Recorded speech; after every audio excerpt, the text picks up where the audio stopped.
सोहनपुर गांव हमेशा से शांत माना जाता था, पर इस शांति के नीचे दबी हुई थी एक ऐसी कहानी जिसे सुनते ही खून ठंडा पड़ जाए। गांव के पीछे थी पुरानी मृगरयन झील, घनी धुंध से ढकी, सड़े पानी की गंध मारती और बिल्कुल मौन।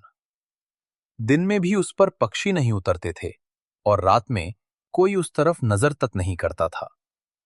पुराने लोग बताते थे कि ये झील पहले साधारण थी, मगर करीब 70 साल पहले एक घटना ने इसे श्रापित कर दिया। बरसातों का मौसम था। झील के आसपास धसी हुई कच्ची जमीन और कीचड़। पड़ोसी गांव से एक भरा पूरा जश्नों वाला बारात का काफिला यहां से होकर दूसरे गांव जा रहा था। ढोलक, नगाड़े, शहनाई, रोशनी में झिलमिल कपड़े, नाचते गाते बाराती, सब कुछ सामान्य लग रहा था, जब तक कि वो झील के सबसे संकरे हिस्से तक नहीं पहुंचे। धुंध अचानक उतरने लगी थी। घोड़ी पर बैठे दूल्हे की पगड़ी हल्की हल्की हिल रही थी। वरमाला और सहरे में मोमबत्ती की रोशनी पड़ रही थी। गाना चल रहा था और औरतों की टोलियां पीछे थीं। तभी ढोल वाला रुका और बोला, "ये आवाज हमने नहीं बजाई।" किसी ने गौर किया कि शहनाई की आवाज दो थीं, एक साफ और दूसरी बहुत दूर से आती, टूटी, धुंधली। झील के बीच कहीं हल्की लाल रोशनी लहरा रही थी, जैसे जल के अंदर आग तैर रही हो। एक बच्चा उसे देखने आगे बढ़ा। उसके पिता पीछे दौड़े, लेकिन अचानक जमीन जैसे हिल गई। छपा! पहला आदमी कीचड़ में धंसकर पानी में गिरा। घोड़ी पीछे हुई और फिसलकर झील में जा गिरी। औरतों की चीखें उठीं। ढोलक झील में लुढ़क गई। लोगों ने एक दूसरे को खींचना चाहा, पर सीढ़ियों जैसी खाई बन गई और पूरा काफिला अंदर समाने लगा। रात में सिर्फ छपाक, चिल्लाहट और अचानक सन्नाटा। अगली सुबह ना कोई शव मिला, ना गहना, ना कपड़ा, सिवाय एक फटे सहरे के जो झील की सतह पर चिपका हुआ था।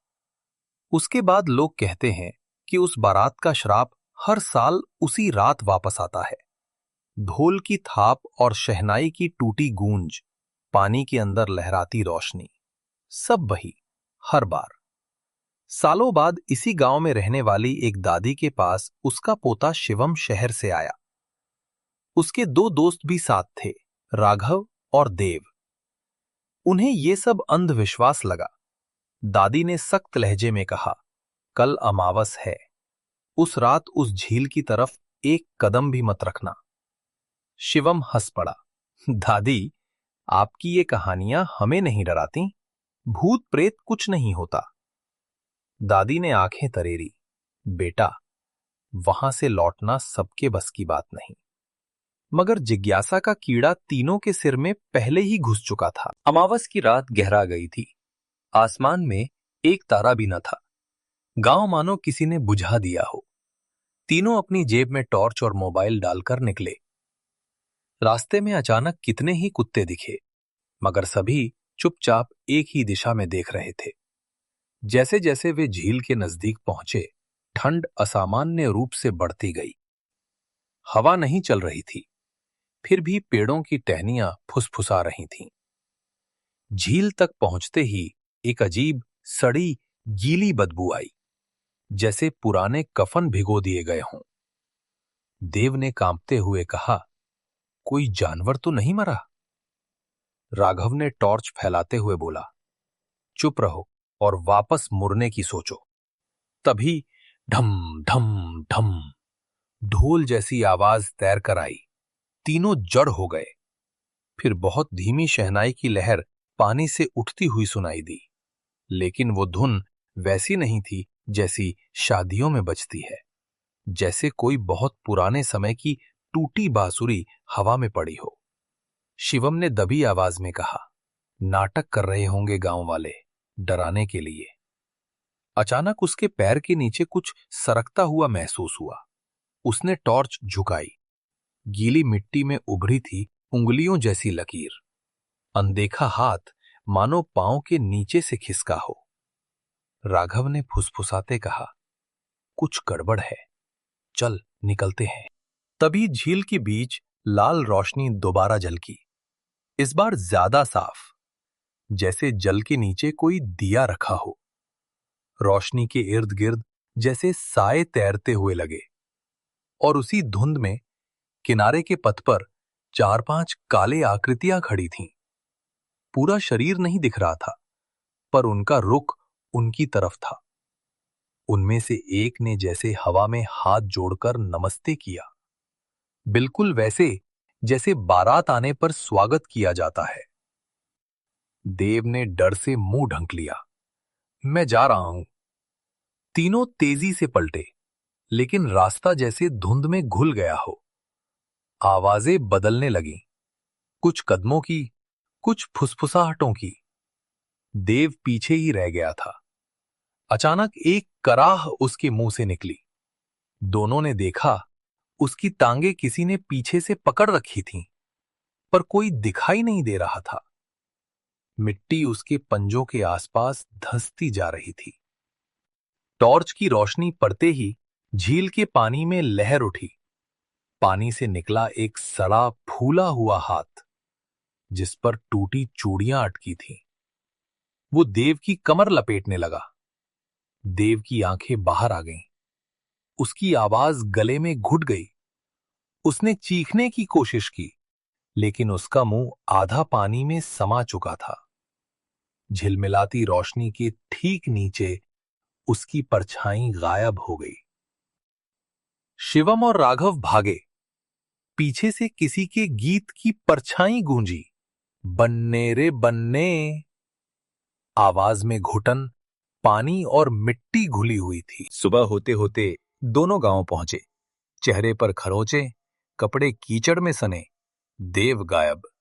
गांव वाले देखने पहुंचे तो झील के किनारे एक पेड़ की टहनी पर देव का एक जूता और टॉर्च अटकी थी, जैसे किसी ने उसे वहीं टांगा हो। गांव में खौफ फैल गया। बड़े बुजुर्ग बोले, एक और चढ़ा बारात में, अब गिनती बढ़ेगी। शिवम को लगा कि बस अब मामला खत्म, मगर डर ने उसे चैन से सोने नहीं दिया। रात पड़ते ही वो बार बार करवट ले रहा था।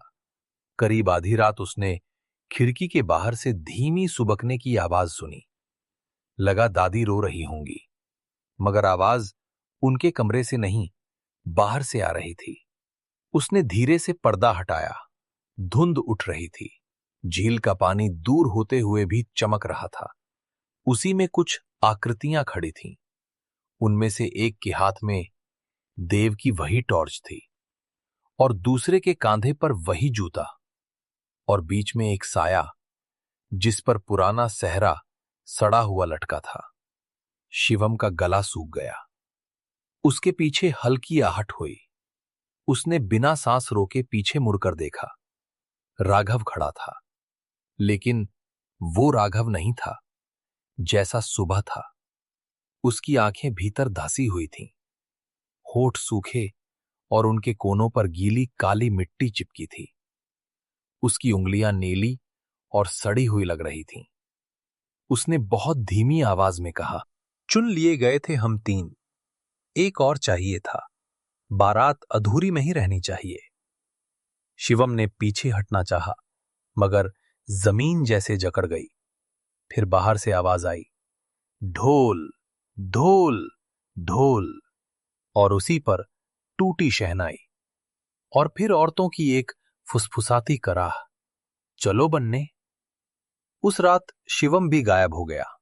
सुबह उसकी चारपाई पर उकेरी हुई थी मिट्टी से बनी 5 उंगलियों की छाप, वही जो झील के कीचड़ में दिखती थी।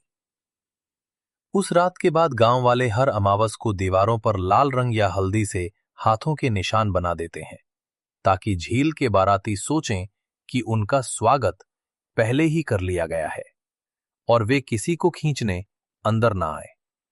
पर कभी कभी रात में अब भी आवाजें आती हैं, बन्ने रे बन्ने।